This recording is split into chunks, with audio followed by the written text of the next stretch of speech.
Allahu Akbar, Allahu Akbar, Allahu Akbar, Allahu Akbar. El Cairo. Un muecín llama a los fieles a la oración.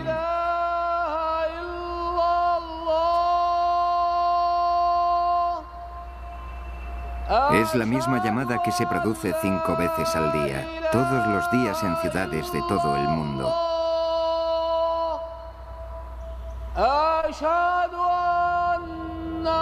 Cerca de un cuarto de la población del planeta responde a ella, ligados entre sí por el perdurable espíritu del Islam.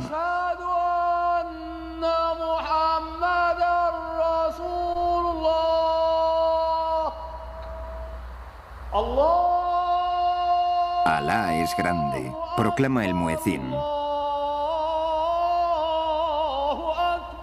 Doy testimonio de que no hay más Dios que Alá. Doy testimonio de que Mahoma es el mensajero de Dios. Venid y orad, venid y prosperad. Alá es grande. No hay más Dios que Alá.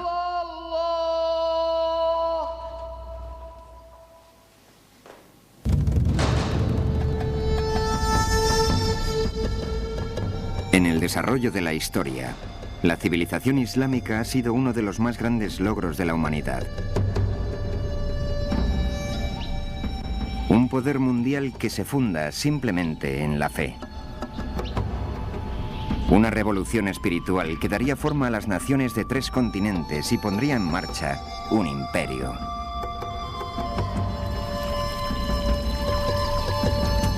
En el mundo occidental, la historia del Islam ha sido oscurecida por un velo de temor e incomprensión. Sin embargo, esta oculta historia del Islam está profunda y sorprendentemente entretejida con la civilización occidental. Fueron sabios musulmanes los que reclamaron el antiguo saber de los griegos, mientras Europa languidecía en el oscurantismo. Fueron ellos quienes plantaron las semillas del Renacimiento, 600 años antes del nacimiento de Leonardo da Vinci. Desde la manera de cuidar a los enfermos, hasta los números que utilizamos para contar, las culturas de todo el globo han sido influidas por la civilización islámica. Y todo esto tuvo su origen en la vida de un solo hombre. El profundo mensaje que proclamó cambiaría el mundo para siempre. Su nombre fue Mahoma.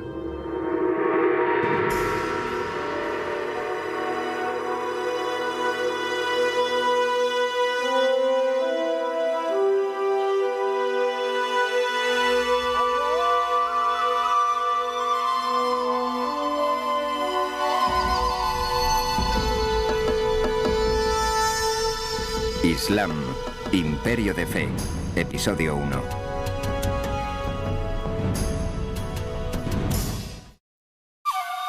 El mensajero.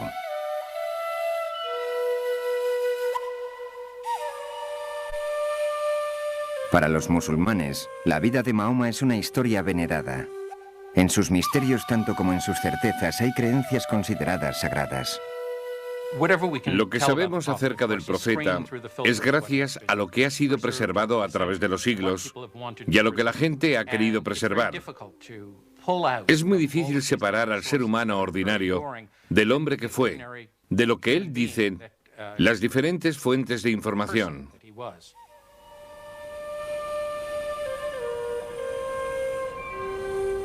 Sabemos que Mahoma nació alrededor del año 570 después de Cristo, en la calcinada península de Arabia.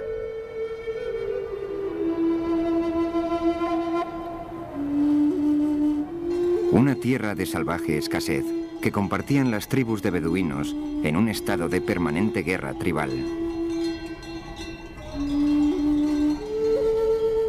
Siendo todavía un niño, sus padres procuraron a Mahoma su primera experiencia de la vida en el desierto. Mahoma nació en la Meca, pero fue enviado a vivir con los beduinos porque la gente, incluso en la población de la Meca, creían que los beduinos eran los guardianes de los valores más profundos de la cultura árabe. Y los beduinos pensaban que la gente de la población habían perdido las raíces de la cultura árabe, la poesía, el arte de cuidar rebaños y todas las cosas que ellos hacían de manera magistral. Cuando Mahoma tenía 6 años, murieron sus padres y él quedó bajo la tutela de su tío, el jefe de su clan. El hecho de ser un advenedizo le hizo adquirir una singular perspectiva. El quedarse huérfano tan pronto le hizo desarrollar un apasionado sentido de preocupación por aquellos que se ven socialmente marginados. Ser huérfano en una sociedad tribal donde el clan y las relaciones familiares son la clave de todo, éxito, posición, honor, dignidad, es experimentar lo que realmente se siente al ser marginado. Eso evidentemente le causó una gran impresión en su juventud.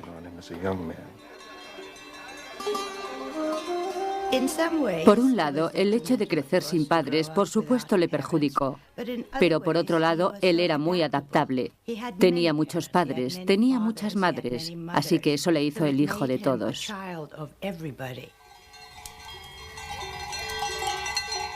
En el clan de Mahoma, como todos los árabes de la península, se compartían las historias que habían sido contadas una y otra vez por generaciones. La civilización árabe preislámica era una cultura principalmente oral. Había gran respeto y admiración por la gente que podía expresarse oralmente y especialmente por aquellos que podían recitar poesía en cualquier momento. La gente más importante de la tribu eran poetas. Cantaban las glorias de la tribu, contaban la historia de la tribu. Para el beduino, la palabra tenía una importancia mística. Los poetas unían la tribu con sus antepasados y celebraban valores más antiguos que la memoria. La poesía era el lazo que unía a los beduinos, celebrando sus victorias y lamentando sus derrotas. Los poemas en sí mismos, como los poemas de Homero, celebraban la ética heroica y al mismo tiempo daban a entender de la manera más profunda la tragedia que esas guerras, esa ética de guerra tribal constante, suponía para la gente.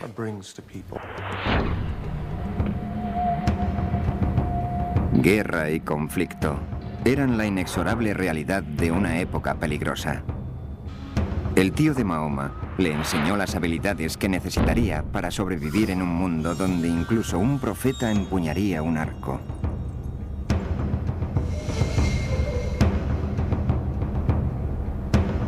En un yermo castigado por los elementos y carente de agua, la rivalidad ocasionada por un pozo podía provocar un feudo de sangre durante generaciones. Una verdadera rivalidad, verdaderas batallas y algunas veces bastante sangrientas, de modo que la lealtad de los individuos se dirigía a la familia y en mayor escala a la tribu. Sin la protección de la tribu, nadie podía salir adelante.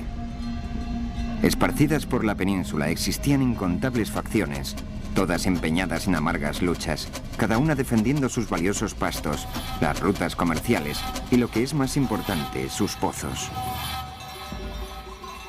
Hay que comprender que en su mayor parte el terreno es muy seco, así que el agua es algo que todo el mundo considera invaluable.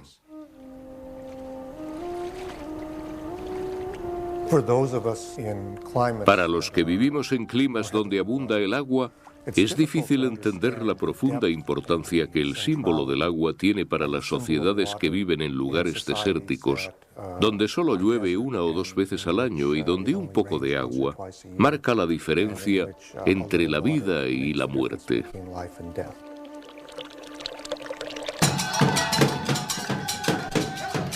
Cada clan tenía sus propios dioses y tótems por separado.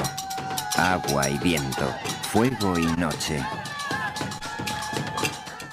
Todos eran guardados en la ciudad de caravanas de la Meca, en un santuario de madera, piedra y tela. Lo llamaban Kaaba, que en árabe significa cubo. Los árabes preislámicos adoraban una variedad de espíritus que generalmente tenían una orientación animista y que algunas veces estaban asociados con cosas naturales como árboles, rocas o manantiales. La Kaaba de la Meca era uno de los santuarios centrados en un particular grupo de deidades. Se decía que el patriarca hebreo Abraham había construido la Kaaba siglos antes y que una piedra negra sagrada que se guardaba en el interior había caído del cielo. En estos tiempos turbulentos, la Kaaba proporcionaba un lugar pacífico. Solo aquí, los beduinos se doblegaban a una tregua temporal antes de regresar a sus conflictos en las arenas. Había un lugar central alrededor de la Kaaba, un recinto sagrado donde en los tiempos preislámicos todos tenían que deponer las armas. Esto, por supuesto, facilitaba el comercio, porque significaba que no se podían continuar los feudos cuando se estaba comprando o vendiendo. La importancia espiritual y económica de la Kaaba y la Meca son algo difícil de separar en lo que se refiere a los árabes preislámicos. La Kaaba hacía de la Meca un vibrante centro comercial. Aquí se podían encontrar incienso arábico, perfumes exóticos y especias indias, sedas chinas y linos egipcios. Pero quizá el mejor tesoro que se podía encontrar en la Meca era la rica mezcla de culturas. Por la ciudad pasaba gente que podía relatar todo tipo de interesantes experiencias de lugares lejanos. La religión local era mixta. Había cristianos y había judíos. También había árabes del desierto que seguían un tipo de religión animista. El mundo de Mahoma era un centro de comercio que conectaba el mar Mediterráneo con el Océano Índico, comunicando los envejecidos imperios de Bizancio y Persia con los grandes bazares de India y China.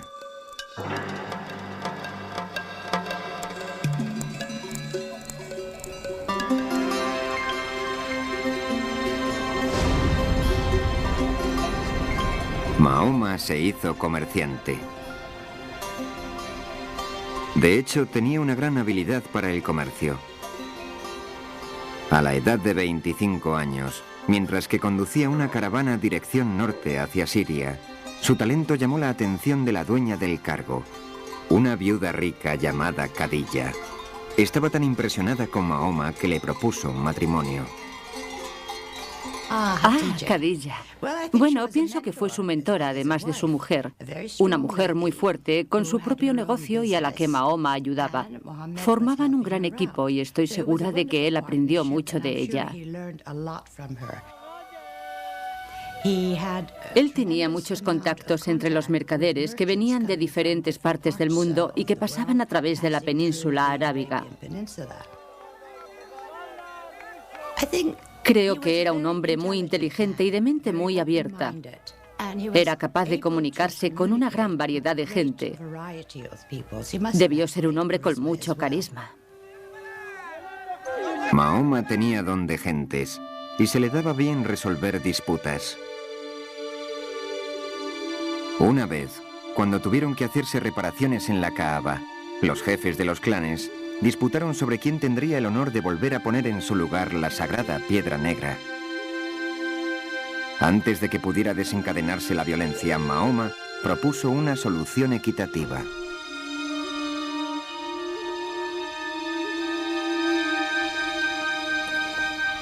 Unidos en el esfuerzo, los 4 líderes compartieron el peso y el honor.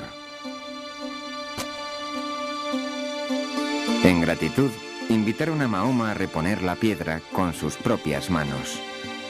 Mahoma vino a ser conocido como Al-Amin, el que inspira confianza. Existe todo tipo de indicación de que estaba tremendamente interesado en cuestiones religiosas. Y esto obviamente es algo por lo que probablemente las personas ordinarias no se interesaban en aquellos días. Hablaba con los sabios árabes. Hablaba con sabios judíos y cristianos que vivían en el área. Solía subir a las colinas rocosas de las cercanías de la Meca para meditar y pensar acerca de cosas. En algún punto tuvo esa extraordinaria visión de la que se habla de manera tan alusiva y evocativa.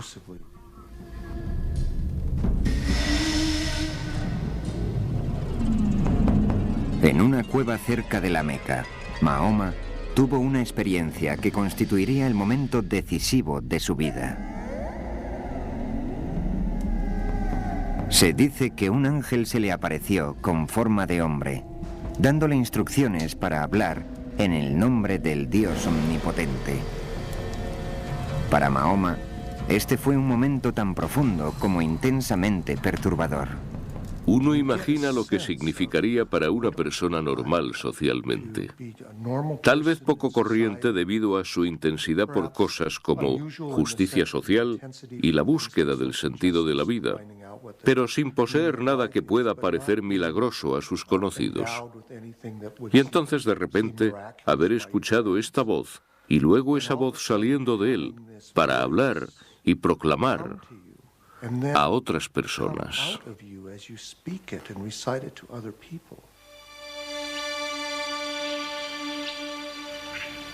Este es el comienzo de la carrera profética de Mahoma.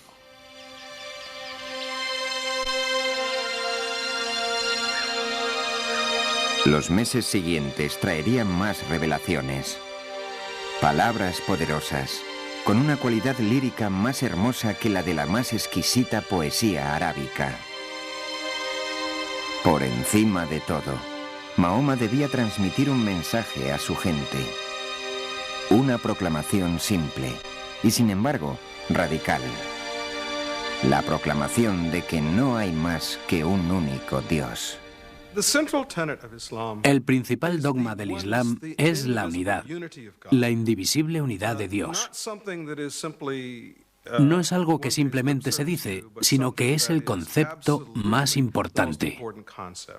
La unidad divina significa algo más que decir que solo hay un Dios y no existe ninguna otra deidad. Es el hecho de pensar en solo una cosa.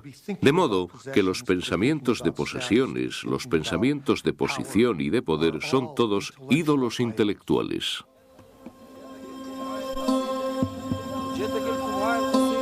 Las implicaciones de esto resultaron asombrosas. Un solo Dios significaba un solo pueblo. No más divisiones tribales. Para el pobre y el indefenso, la perspectiva era algo revolucionario. Yo pienso que una de las cosas más importantes de su doctrina, y de la que no se habla a menudo, es el poderoso mensaje de justicia social que impartió. En aquel tiempo en la Meca había una separación creciente entre los que tenían y los que no.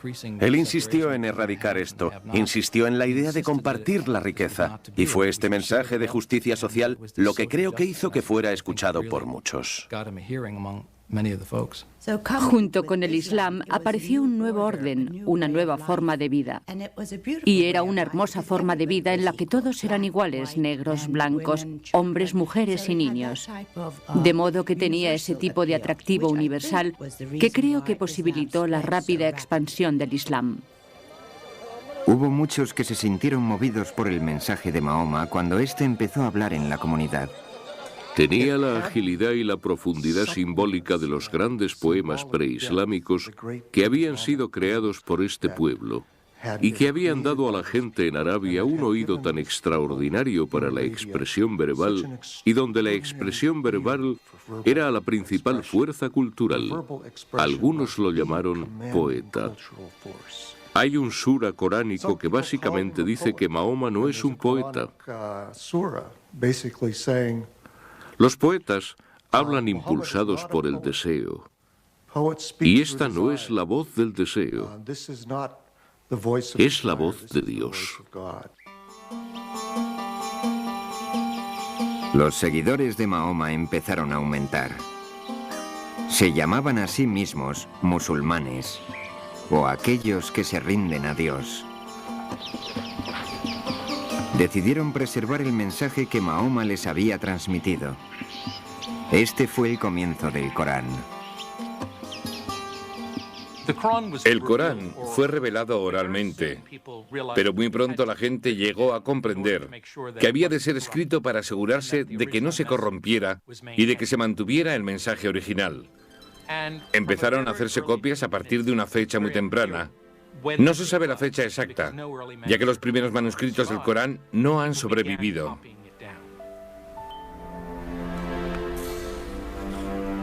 El Corán es una revelación de enseñanza espiritual, una guía ética y social.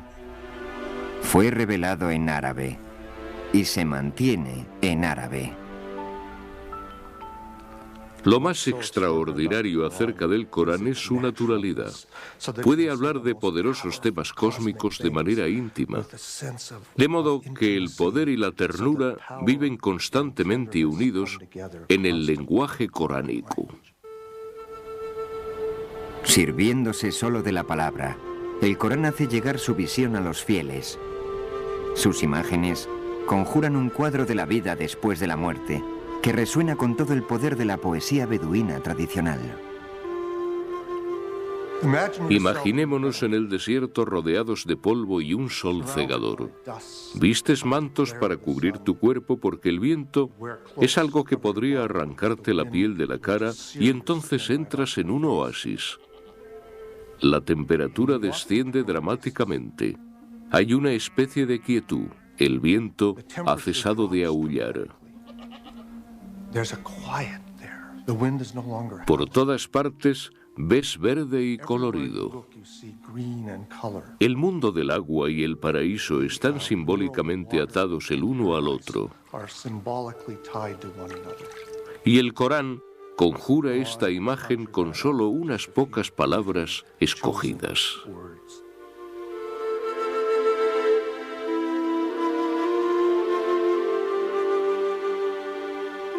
Sin embargo, a pesar de todas las imágenes del paraíso, en el Corán no hay una descripción fácil de Dios.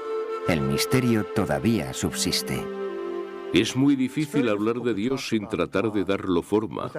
Generalmente se tiene una visión antropomórfica de Dios. Lo convertimos en una proyección de nosotros mismos. Esa es la razón por la que los musulmanes no son dados tradicionalmente a la escultura. Creen que constituye un riesgo. El Corán evita este peligro constantemente cambiando los pronombres, de modo que en realidad uno no puede dar forma a Dios o percibir ninguna imagen física. En lugar de la imagen física de Dios o de Mahoma, es la belleza del mismo Corán lo que se celebra en el Islam. El Islam se desarrolló en un contexto que no favorecía las imágenes visuales.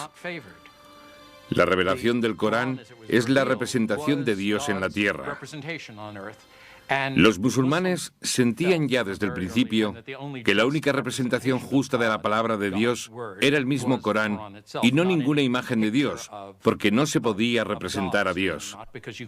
Y ciertamente tampoco ningún retrato de Mahoma, porque él no era divino.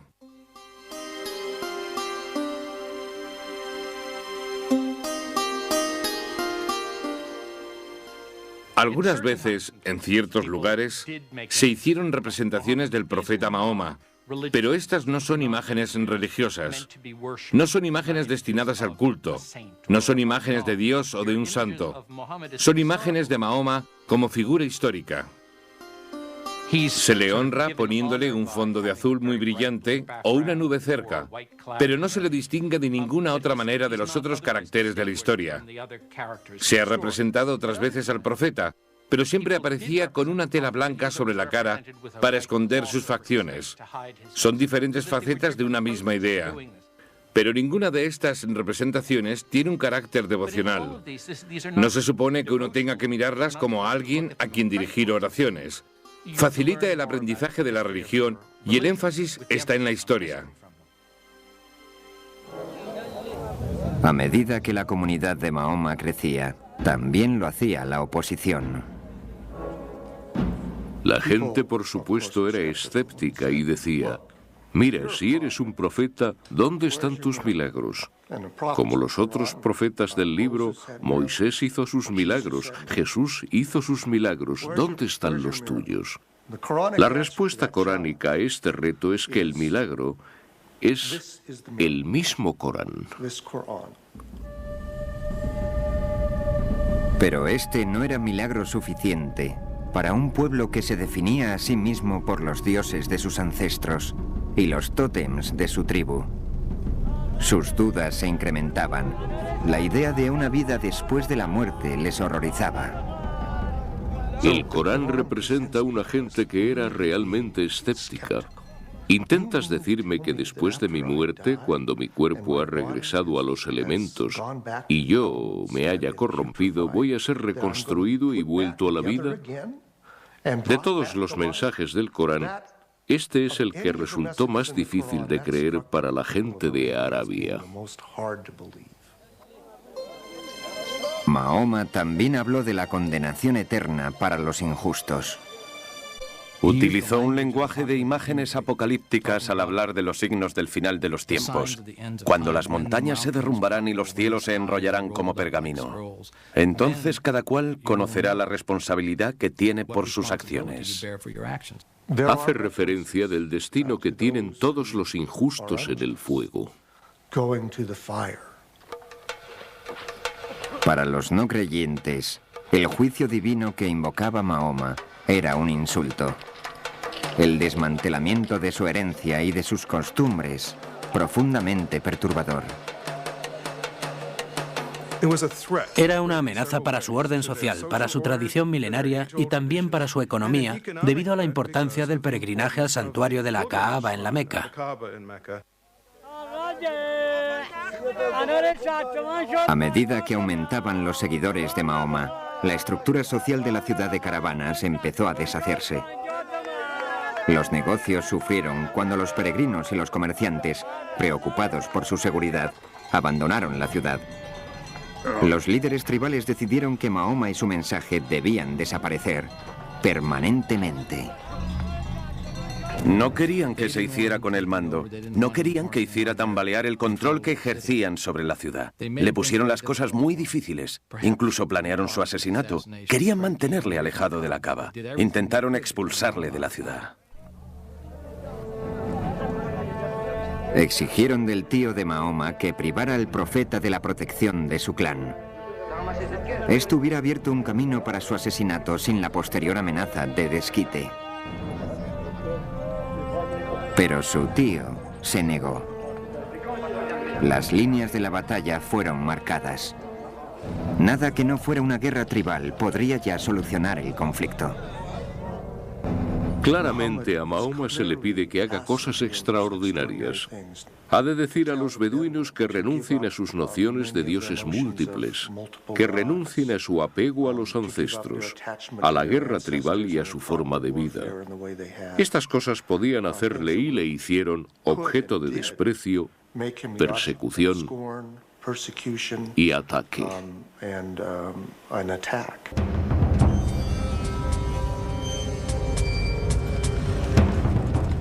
Los seguidores de Mahoma fueron forzados a abandonar el mercado, causando su ruina. Aquellos que carecían de la protección de un clan fueron torturados y asesinados. En el año 619 después de Cristo, murió la mujer de Mahoma, Khadija, y también su tío. Perdió su primer gran amor y su único protector. Por fin se presentaba la oportunidad que sus enemigos habían estado esperando. Pero en la exuberante ciudad oasis de Yathrib, al norte de la Meca, se abrió un refugio para Mahoma y su gente. Las rivalidades entre clanes habían llegado a un punto álgido en la ciudad y necesitaban desesperadamente un pacificador. Habían oído que Mahoma era un hombre digno de confianza. Oyeron que tenía grandes habilidades de mediador y pensaron, veamos si podemos hacer que venga a ayudarnos. De modo que lo invitaron.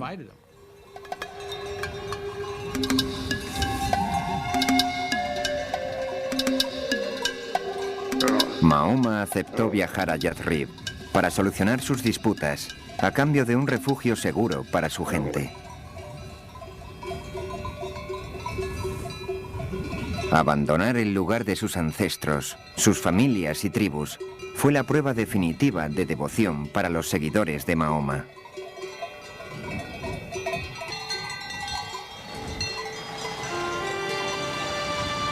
Esto supuso la formación de una nueva comunidad y una nueva tribu. Por vez primera, lo que les unía no era la sangre, sino la fe.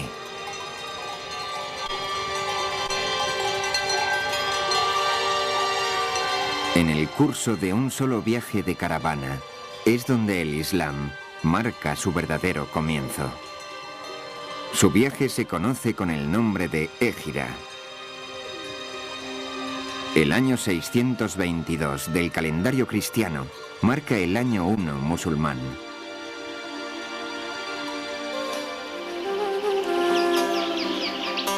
La meta de Mahoma para con la gente de Yathrib era la misma que la de su misión a más grande escala, procurar la paz y la unidad con su mensaje. Se le pedía que hiciera de figura salomónica para solucionar las tensiones que mediaban entre tribus que parecían irreconciliables. Cuando su trabajo se vio coronado por el éxito, la ciudad llegó a ser conocida como la ciudad del profeta, Medina. La gran tarea de Mahoma en Medina consistió en intentar un acercamiento entre diversos grupos y formar una comunidad de creyentes de manera que la gente quedara unida en una especie de armonía.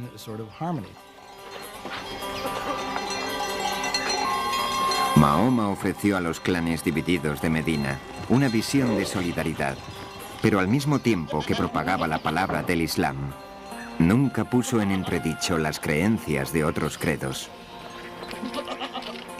El Islam se ve a sí mismo en buenas relaciones con las anteriores religiones, como el judaísmo y el cristianismo.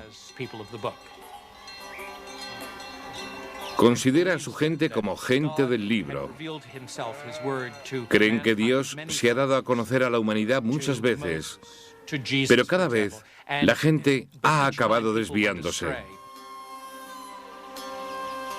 A lo largo del Corán se percibe la humanidad de Mahoma, su humildad como persona y el reto extraordinario de la misión que le fue encomendada por esta revelación divina.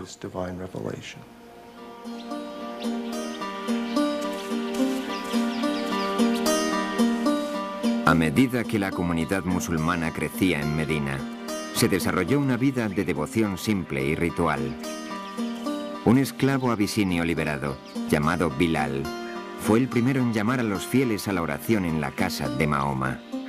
Allahu Akbar, Allahu Akbar. Fue la primera mezquita. Allahu Akbar, Allahu Akbar. Ashhadu an la ilaha illallah. La llamada a la plegaria contiene el primer pilar del islamismo, que es la afirmación de la unidad de Dios. La ilaha illallah es la bella frase que muchos musulmanes repiten una y otra vez en su mente o de palabra para recordarse constantemente a sí mismos la unidad de Dios y la unidad sobre la que debemos enfocar nuestras vidas.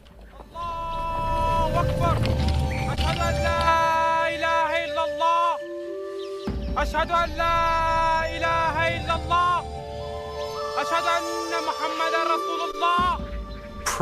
La oración en comunidad es buena porque cimenta la idea de pertenencia a un movimiento, a una religión, a una comunidad.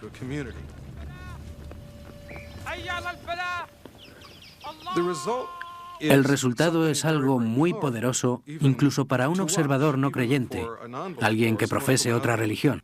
Realizamos una serie de gestos cuando rezamos en adoración a esa unidad. Nuestros cuerpos, nuestras mentes y nuestras almas se unen en el momento de inclinarnos y tocar con la cabeza en el suelo dirigidos al mismo centro. ¿Qué símbolo de unidad podría ser más poderoso? Se dice que durante su estancia en Medina, Mahoma recibió una revelación instruyendo a los que oraban a hacerlo en dirección a la Kaaba de la Meca. Aunque llena de ídolos paganos, seguía siendo el santuario de Abraham, el primer creyente en el Dios único y verdadero. Pero mientras los musulmanes oraban en dirección a la Meca, sus enemigos estaban reuniendo fuerzas. Su meta, exterminar a los musulmanes.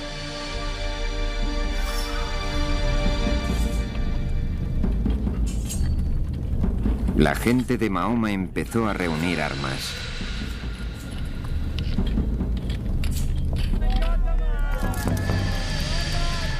Aunque los musulmanes se prepararon lo mejor que pudieron, eran superados en número y en fuerza. Reunieron una fuerza de solo 313, en su mayoría viejos y muchachos con unas pocas armas. Mientras tanto, se acercaba una fuerza de 1000 hombres de la Meca fuertemente armados.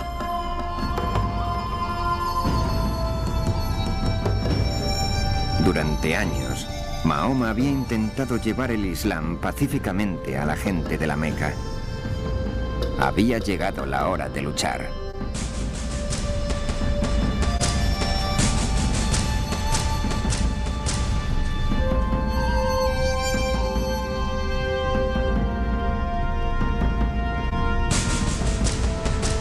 Los musulmanes se enfrentaron a sus propias tribus, hermano contra hermano, hijo contra padre.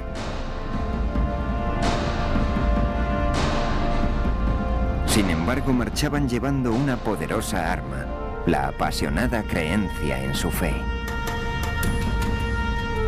Las tropas de Mahoma lucharon con la confianza en la voluntad de Dios como guía.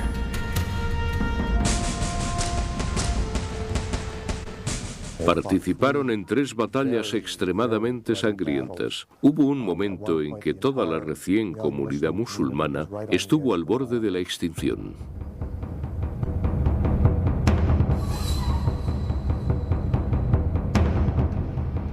Durante 3 años el ejército musulmán se mantuvo en pie, a pesar de su increíble desventaja.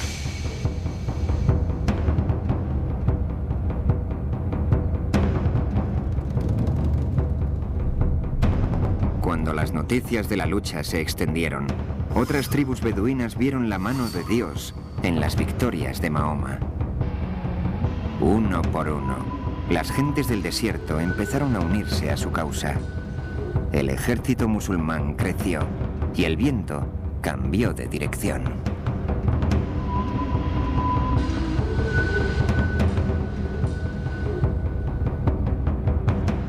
Las fuerzas musulmanas avanzaron hasta las inmediaciones de la Meca.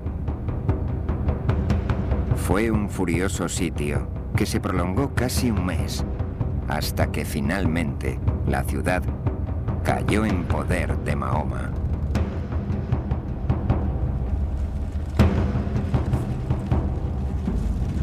En el año 630 después de Cristo, la aterrorizada gente de la Meca se preparó para la matanza. El ejército de Mahoma regresaba a la Meca, ahora con una fuerza de 10.000 hombres.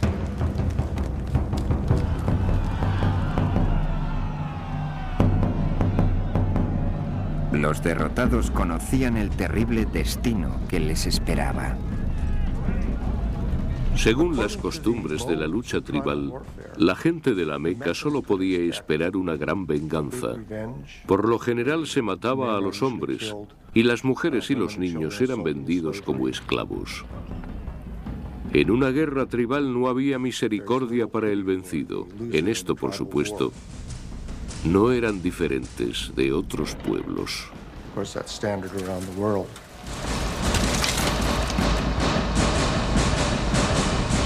Pero Mahoma reservaba una sorpresa para la ciudad vencida. Cuando Mahoma entró en la Meca no llevó a cabo una sangrienta venganza, sino que acogió a aquellos contra los que había luchado durante 3 años y que habían intentado aniquilarle.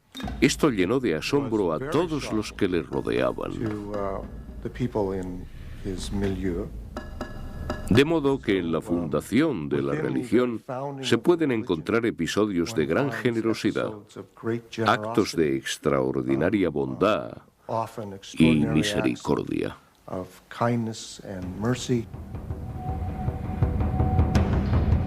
Pero no todo en la Meca escapó a la ira de Mahoma. Enardecidos con la victoria, sus tropas marcharon en dirección a la Kaaba. Marcharon 7 veces alrededor del santuario, mientras que aquellos que habían venido a buscar protección apelaban a sus ídolos. Pero Mahoma no había venido a destruir a los paganos. Venía a por sus ídolos. Levantó su bastón y los dioses tribales de sus antepasados fueron reducidos a polvo. El hecho de que Mahoma entrara en la Meca, se dirigiera al santuario y destruyera los ídolos que había dentro tiene una gran importancia cultural y simbólica en el Islam. Al destruir los ídolos, estaba destruyendo el sistema tribal, en el cual cada tribu tenía su propio dios independiente.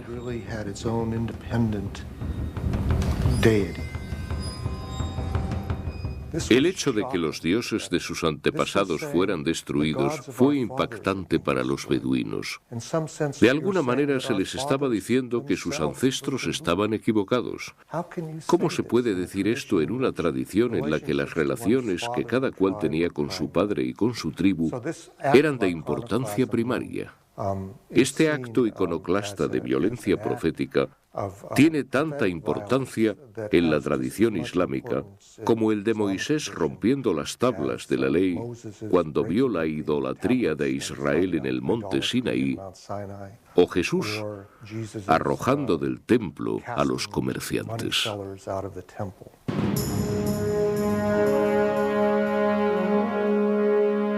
La destrucción de los ídolos supuso un nuevo principio, una ruptura con el pasado y la creación de una nueva y poderosa fuerza. La Meca fue solo el comienzo. Una después de la otra, las tribus de la nación fueron asimiladas y unidas bajo la bandera del Islam. Se había iniciado una comunidad de fe, nacida de la extraordinaria alineación de historia, personalidad y convicción. Lo que hizo Mahoma fue impartir un sentido de solidaridad, un sentido de misión, uniendo todos los segmentos separados de la península que desde entonces marcharían en dirección norte, sur, este y oeste.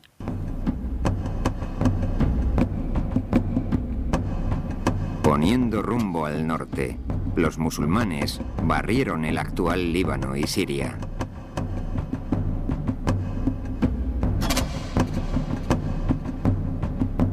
Continuaron hacia el oeste, dentro de Egipto, y rápidamente a través del norte de África, fortificando la costa del Mediterráneo. Solo se detuvieron frente al mar.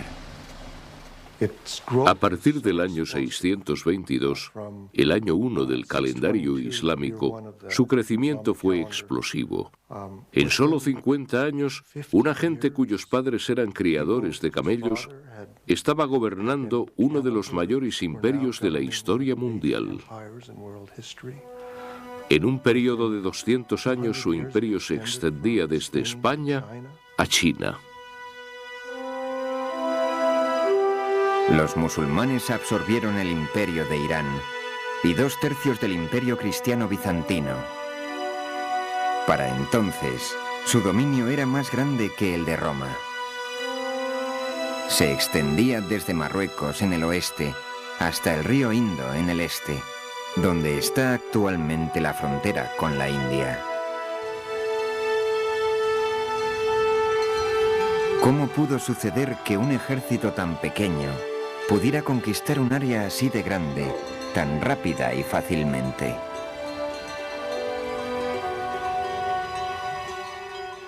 El éxito del Islam, al expandirse por el Oriente Medio Central y a través del norte de África, fue debido en gran manera al hastío de la gente con sus regímenes previos. La idea de que los musulmanes se pasearan por el mundo diciendo «conviértete o muere», en realidad no es exacta en absoluto. No gobernaron con mano dura. En realidad permitieron que los pueblos conquistados mantuvieran sus propias estructuras administrativas. Permitieron que los cristianos y los judíos conservaran sus leyes religiosas y se gobernaran por ellas. De modo que en muchos casos los pueblos conquistados no percibieron la presencia del nuevo régimen como algo intolerable. De hecho, para los individuos que se sentían explotados y atropellados por un opresivo y a menudo parasitario sacerdocio, la idea de que el Islam era una religión esencialmente libre de clero debió de ser muy atractiva.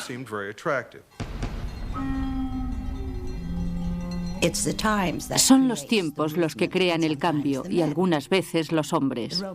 El Imperio Romano se había derrumbado y el Imperio Bizantino no era suficientemente fuerte.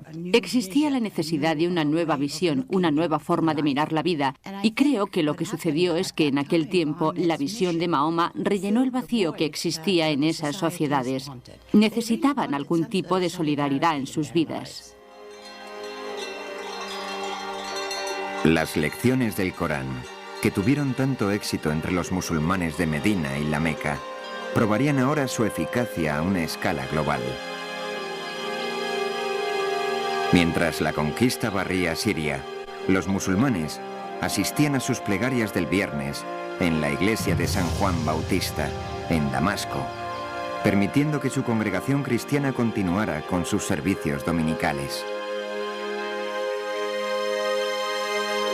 Uno junto a otro, los dos credos compartían el mismo edificio, en paz.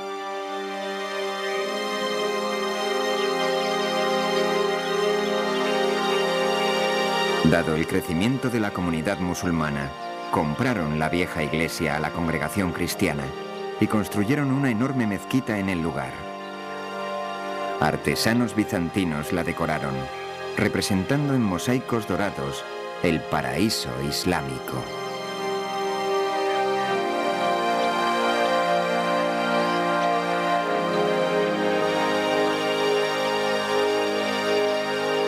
La gran mezquita de Damasco se convertiría en un modelo para las mezquitas que se construirían en todo el imperio.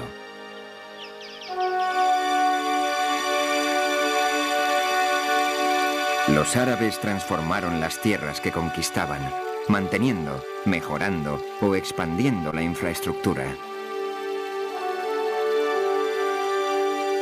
En Túnez, construyeron sobre ruinas romanas. Diseñaron un ingenioso sistema para purificar el agua, sirviéndose de la gravedad para separar el agua fresca de los sedimentos. Formando parte del sistema, había dos enormes estanques que construyeron fuera de las murallas de la ciudad. El agua limpia fluía hacia el estanque más grande, donde era distribuida a la ciudad por cañerías. Esto sucedió antes de que nadie en Europa soñara con tener agua corriente.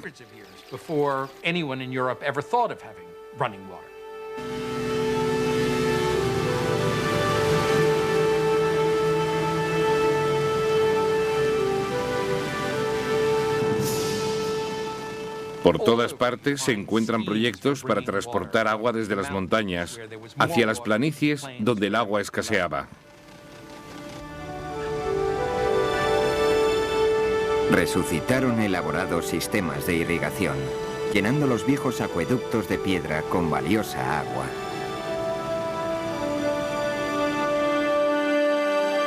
La agricultura floreció, al ser introducidos en la región mediterránea alimentos de orden básico, como el trigo. Pero los musulmanes guardaron su proyecto más monumental para la sagrada ciudad de Jerusalén.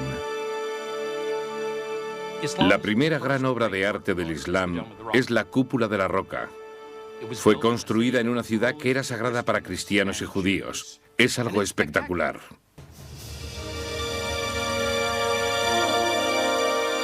Como en el caso de la Meca y la Kaaba, el significado de este sagrado enclave se remonta a Abraham, pues se dice que la roca del interior fue el lugar donde Abraham casi sacrificó a su hijo. Esta construcción rivalizaba con la cercana iglesia del Santo Sepulcro, donde se dice que Cristo fue sepultado. La cúpula de la roca es extraordinaria por su perfección. La gente reverenciaba este enclave por ser el lugar sagrado de Abraham e Isaac. Imaginemos estos recién llegados que vienen y se apropian de un pedazo de tierra de primera calidad. Construyen en la cima de una montaña un nuevo edificio para una nueva religión, algo que brilla a la luz del sol, para todo aquel que quiera mirar.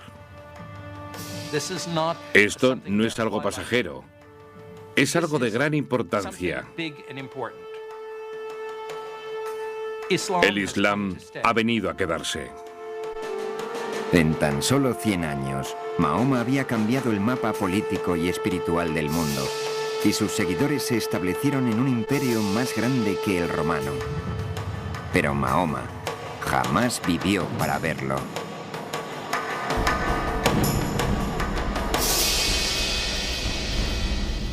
En el 11º año del calendario islámico, el 632 después de Cristo, solo 2 años después de tomar la Meca, Mahoma murió.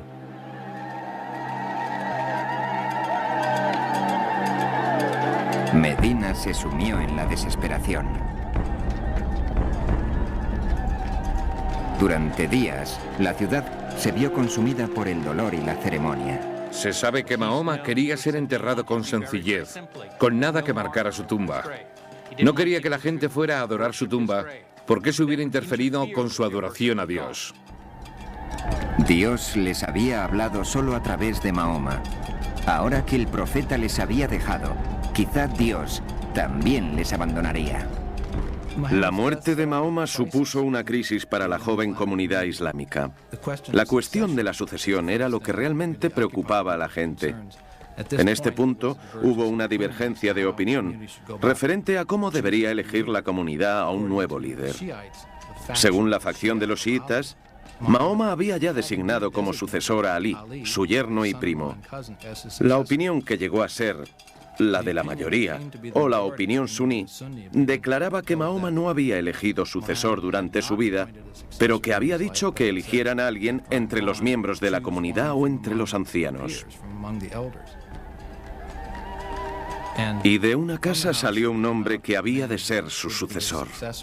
Abu Bakr se dirigió a la gente y dijo: si adoráis a Mahoma, sabed que está muerto. Si adoráis a Dios, sabed que Él vive para siempre. Este es el secreto del poder y de la profunda influencia del Islam, la fuerza unificadora de un solo Dios misericordioso y compasivo, el poder de un pueblo unido por una fe común. Mahoma no encabezó la conquista, ni creó el imperio que había de venir. Fue el poder transformador de su mensaje quien lo hizo. De ese mensaje emanaría una fuente de conocimiento que transformaría a la humanidad a medida que el Islam continuaba extendiendo su influencia. Habría una nueva era esperando a los musulmanes. Estaban destinados al conocimiento, a nuevos horizontes y a un choque de poderes que no había sido visto nunca en la historia del mundo.